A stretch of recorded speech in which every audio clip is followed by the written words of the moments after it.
My wife got pregnant by my best friend. Then my family expected me to raise their baby. 5 years later, they came begging for help. And by then, I owned the only thing that could save them. I had been married to Lauren for 4 years when my life split into two parts. Before the truth. And after it. Before the truth. I thought I was lucky. I had a good job as a project manager for a construction development company in Ohio. I had a modest house with a mortgage I could handle. I had a wife I loved. And I had a best friend named Marcus who had been in my life since high school. Marcus was the kind of man everyone liked. Funny. Confident. Always smiling. The guy who could walk into a room and make strangers feel like they had known him for years. My parents loved him. My younger sister called him basically family.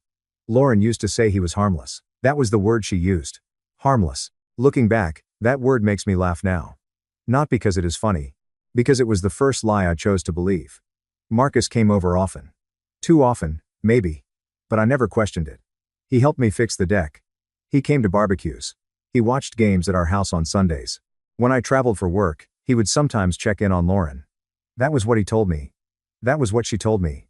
And I believed them. Because trusting people is easy when you think they love you. The first thing that felt wrong happened on a Thursday night. I came home early from a site inspection that had been canceled because of heavy rain. I pulled into the driveway around 6:30. Lauren's car was there. So was Marcus's truck. At first, I smiled. I thought maybe he had stopped by to drop something off. Then I noticed the curtains were closed. Lauren never closed the curtains before sunset. I walked to the front door. Unlocked it. Stepped inside. The house was quiet. Too quiet. Then I heard laughter from upstairs. Lauren's laugh. Soft, breathless. The kind of laugh she used to give me when we were first married. I stood at the bottom of the stairs and listened. I wanted to call her name. I wanted to believe there was an explanation. But deep down, something inside me already knew. I walked upstairs. Slowly. One step.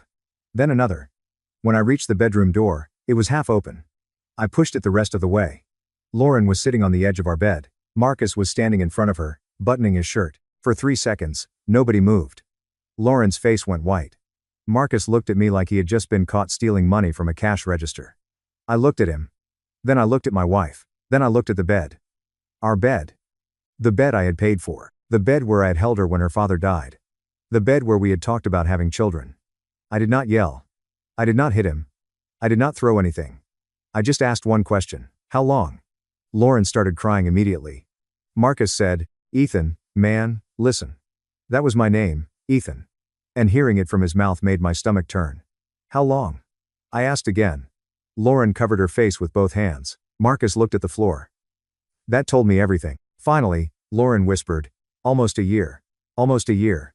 Not one mistake. Not one drunk night. Not one moment of weakness. A year. A year of Sunday dinners. A year of birthday gifts. A year of him shaking my hand. A year of my wife kissing me goodbye in the morning, then texting my best friend before I even reached the office. I nodded. Just once. Then I turned around and walked downstairs. Lauren followed me. Ethan, please.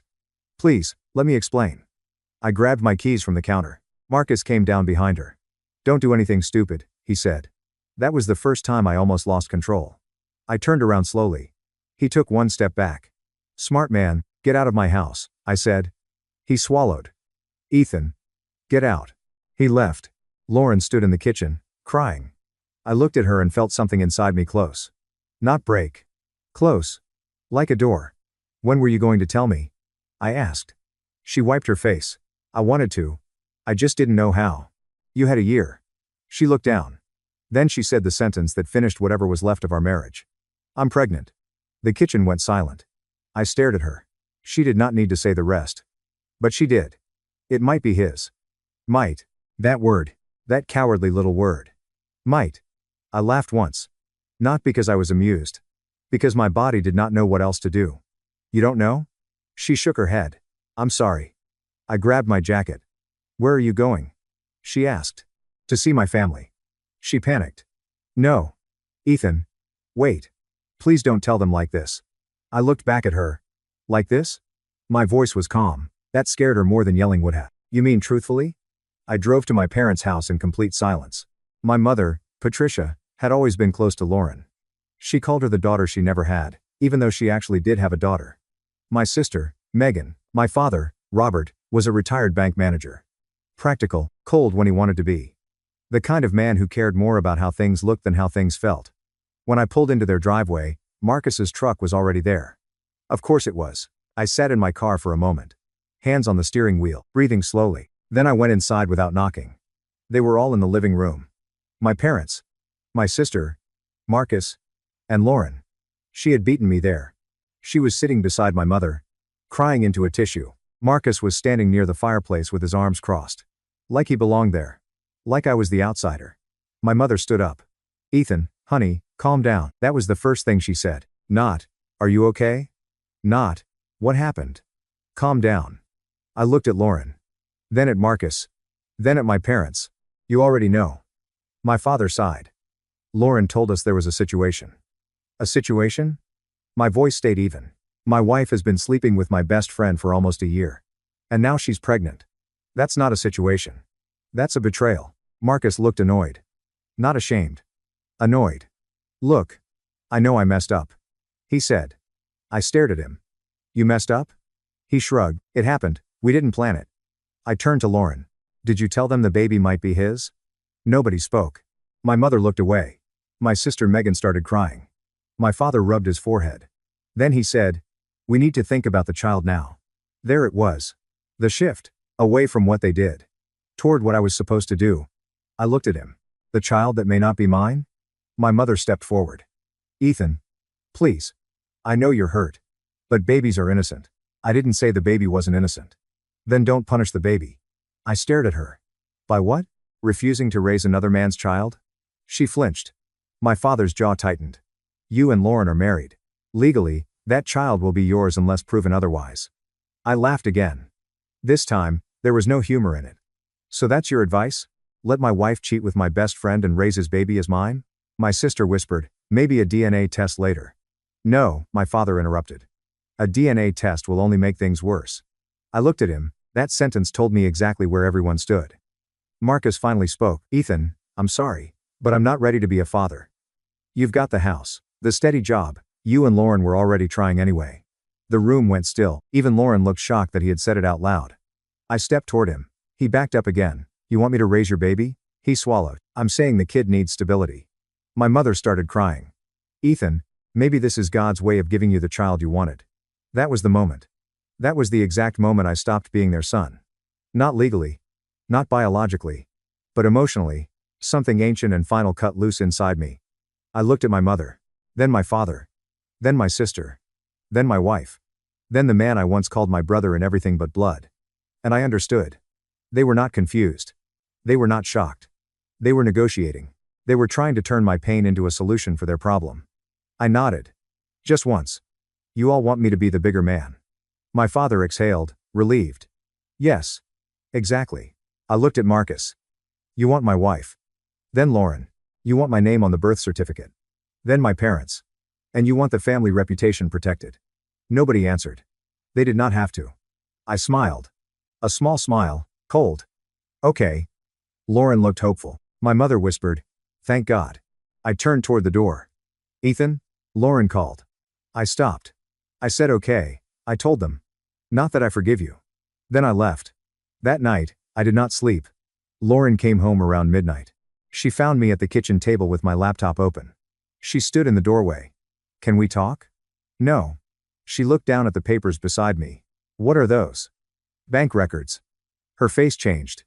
Why? Because tomorrow morning, I'm meeting a lawyer. She started crying again.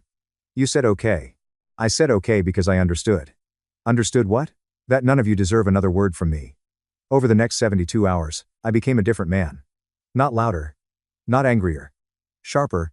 First, I opened a new bank account at a bank Lauren did not use. Then I moved exactly half of the joint savings. Not more. Not less. Half.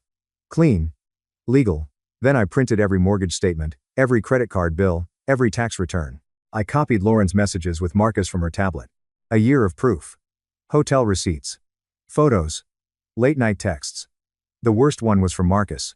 He had written, he'll get over it. Ethan always does what people expect. I printed that one twice. The next morning, I met a divorce attorney named Helen Ward. She was in her late 50s, calm, direct, and expensive. I liked her immediately. After I explained everything, she leaned back and said, You need a paternity test as soon as the child is born. Until then, we protect your assets and establish adultery. I don't want the house, I said. She raised an eyebrow. You don't? No, I want out. People usually say that when they're emotional.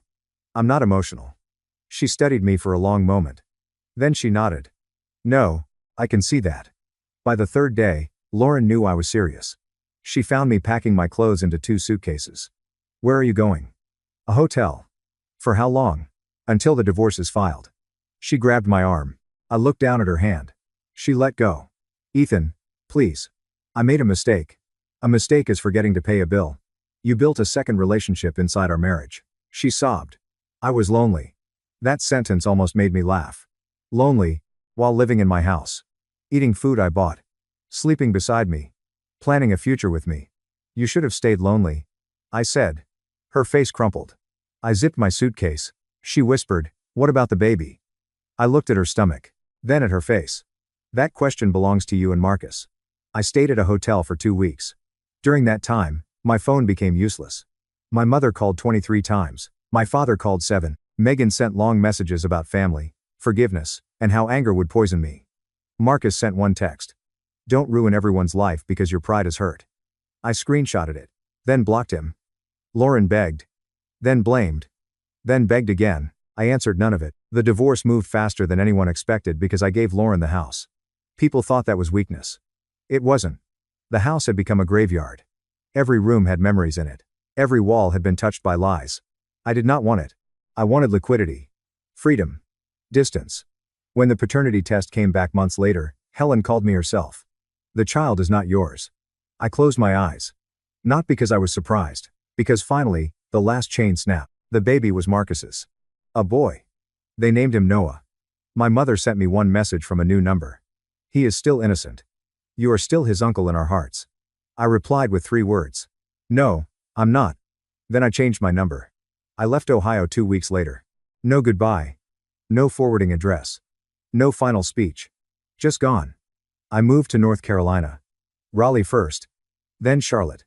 I used my middle name professionally. Daniel. Ethan stayed on legal documents, but everyone in my new life knew me as Daniel Cross. I took a job with a struggling real estate development firm that specialized in distressed commercial properties. The company was a mess. Bad contracts. Lazy managers. Debt everywhere, but I understood broken structures. I had lived inside one. Within 18 months, I helped turn the company profitable. Within 3 years, I became a partner. Within 4 years, I bought out the founder. By year 5, Crossline Development Group owned commercial lots, apartment buildings, and several private lending contracts across 3 states. I learned something important in that business. People rarely lose everything in one dramatic moment. They lose everything slowly. One bad decision at a time. One excuse at a time. One person enabling them at a time. And then suddenly, the bill comes due. That was how I found Marcus again. Not through social media. Not through family. Through debt. My company had acquired a bundle of defaulted commercial loans from a small regional bank in Ohio. Most of them were ordinary. Failed restaurants. Unpaid construction invoices. Small business loans that had gone bad. Then I saw the name. Marcus Hale. I stared at the file for a long time. Marcus had opened a sports bar 3 years after I left. My father had co-signed the loan. My mother had used their home equity line to help with renovations. Lauren had signed a personal guarantee for equipment financing. The bar failed in 14 months. Then Marcus tried a food truck. Failed. Then a renovation business. Failed faster. Every failure had been paid for by someone else. My parents. Lauren. Even Megan.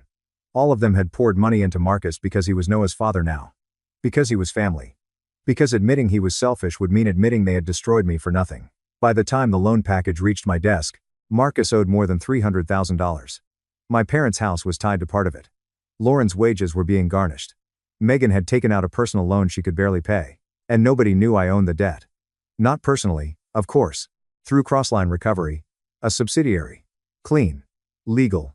Documented. I could have ignored it. I could have sold the file to another collector. But I did not. I bought the entire debt package, then I waited. 3 months later, my assistant knocked on my office door. Daniel, there's a woman on line 2. She says her name is Patricia Cross. My mother. 5 years of silence. And now she had found me. I looked at the blinking light. Then picked up. Hello, Patricia. There was silence. Then a shaky breath. Ethan? That name belongs to someone you chose to lose. She started crying immediately. I didn't know if this number would work. Megan found your company online. We didn't know you were so. She stopped. Successful. That was the word she did not want to say. What do you want? I asked. It's your father. I said nothing. He had a stroke. Again. Nothing. He survived, but he can't work. We're losing the house. Everything is falling apart. I leaned back in my chair and looked through the glass wall of my office. Outside, my employees were reviewing plans for a new mixed-use development. People moved. Phones rang. Life continued. My mother whispered, "We need your help." There it was. Not love. Not regret. Need. What about Marcus? I asked. She cried harder. He left. I closed my eyes. Of course he did. What do you mean? He left. He disappeared 3 months ago. After the collection letters started. Lauren doesn't know where he is.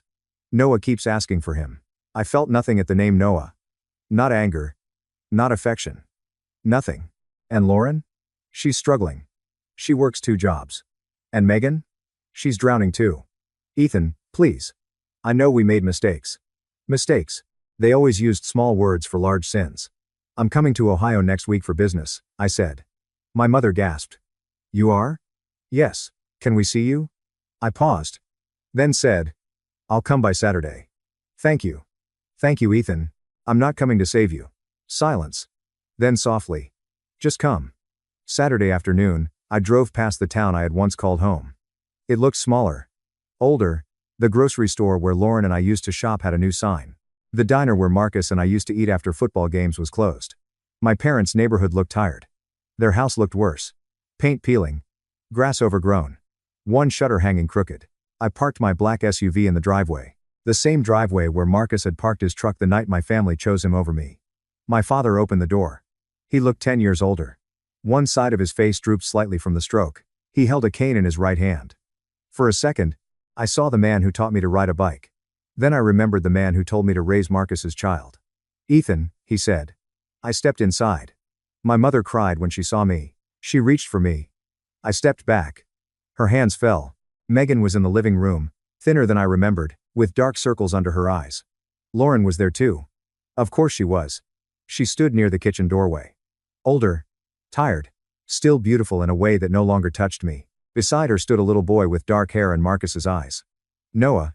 He looked at me curiously. Mom, who's that? Lauren swallowed. That's someone we used to know. Smart answer. My mother motioned toward the couch. Please sit. I'll stand. My father looked ashamed. That was new. Megan spoke first. We're sorry. I looked at her. For what? She blinked. For everything. That's vague. She looked down. My mother cried softly. Lauren stepped forward. Ethan, I know you hate me. I don't. That surprised her. I don't hate you. I said. Hate requires maintenance. I stopped maintaining anything connected to you 5 years ago.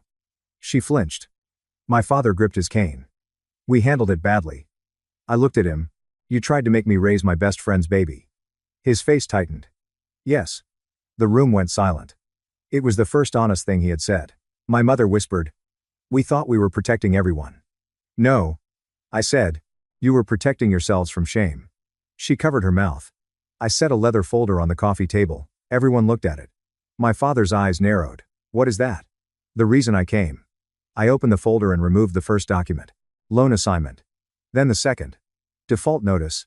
Then the third. Personal guarantee. Then the fourth. Foreclosure timeline. I placed them neatly on the table. One by one, my mother stared at the pages. Megan picked one up. Lauren's face went pale. My father whispered. Where did you get these?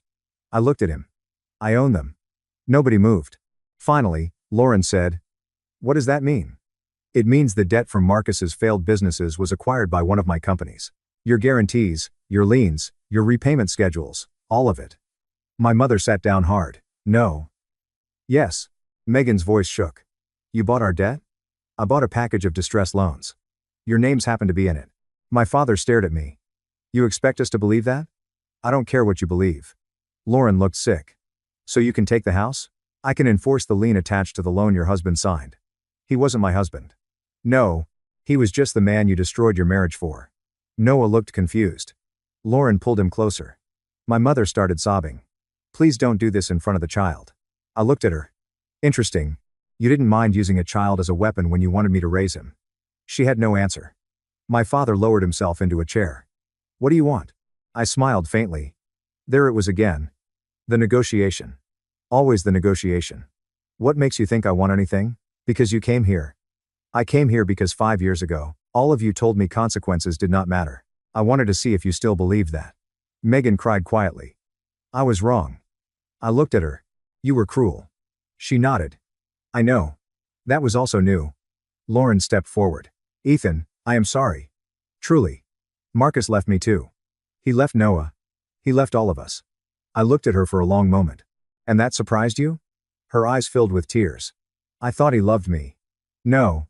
You thought betrayal would become romance if enough people approved it. She broke. My mother whispered, please, we'll lose the house. I turned to her. You mean the house where you asked me to sit down and be reasonable while my wife cried beside the man she cheated with?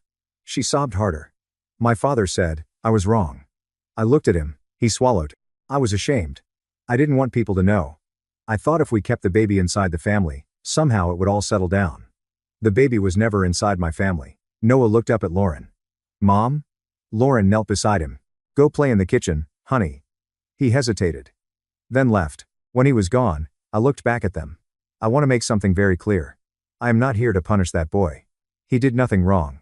Lauren closed her eyes, relieved. But he is not mine. He is not my nephew. He is not my responsibility. The relief vanished.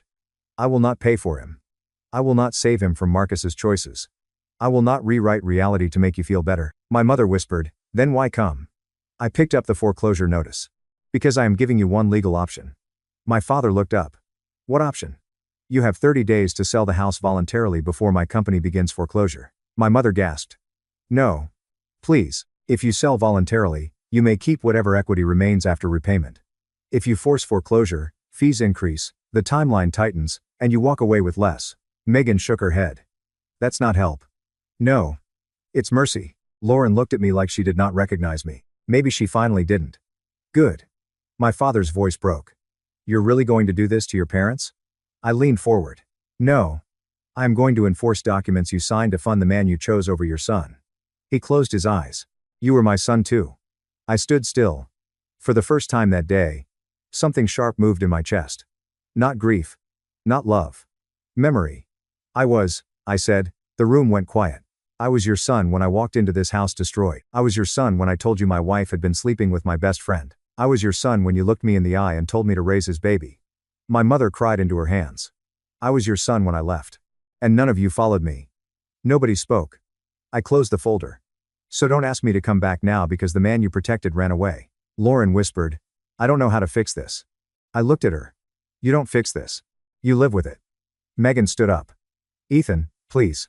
I know I don't deserve anything. But Mom and Dad are old. Dad is sick. I know. And you can still help. I can. She looked hopeful. I let that hope live for 1 second. Then I said, but I won't. My mother made a sound like something inside her collapsed. My father stared at the floor. Lauren cried silently. And for the first time in 5 years, I felt the old version of myself standing behind me, the man who wanted them to love him. The man who would have paid. The man who would have forgiven. The man who would have raised another man's child just to keep a broken family from falling apart. I was grateful he was dead. I picked up my keys. My father looked at me. Do you forgive us? That question stopped me. I turned back. Forgiveness. They always wanted the reward without the repair. I forgive you. I said. My mother looked up. So did Lauren. So did Megan. Even my father's eyes filled with hope. I forgive you by leaving you exactly where your choices brought you. The hope died slowly. One face at a time. I walked to the door. Lauren followed me. Ethan. I stopped, but did not turn. I loved you. I looked back at her. No. You loved being forgiven. Then I opened the door. My mother called after me. Will we ever see you again? I looked at the broken porch. The dying grass. The house full of ghosts. No. Then I walked out. 32 days later, my parents sold the house. Not to me. Not directly. A young couple bought it. They had 2 children and a golden retriever. I saw the closing documents because my company released the lien after repayment. My parents moved into a small rental apartment outside town. Megan filed for bankruptcy 6 months later. Lauren moved with Noah to another state to live near her aunt. Marcus was eventually found in Florida, working cash jobs under the table and dodging creditors. That did not surprise me. Cowards do not become brave just because life gets harder. As for me, I went back to North Carolina. Back to my company. Back to the life I built from the ashes of the one they burned. 2 years after that visit, I married a woman named Claire. She is a structural engineer. Sharp. Kind. Honest in a way that feels peaceful instead of performative. On our wedding day, I did not invite anyone from my old life. No empty chairs. No sad music. No dramatic speeches. Just people who loved me without needing me to bleed for them. Sometimes, people ask if I regret not helping my parents more. I don't. Regret belongs to people who believe they owed something and failed to give it. I owed them nothing. They taught me that family could become a courtroom where the innocent person is sentenced to carry everyone else's shame. They taught me that silence can be survival. They taught me that walking away is not weakness. It is sometimes the only way to stay alive. My wife got pregnant by my best friend.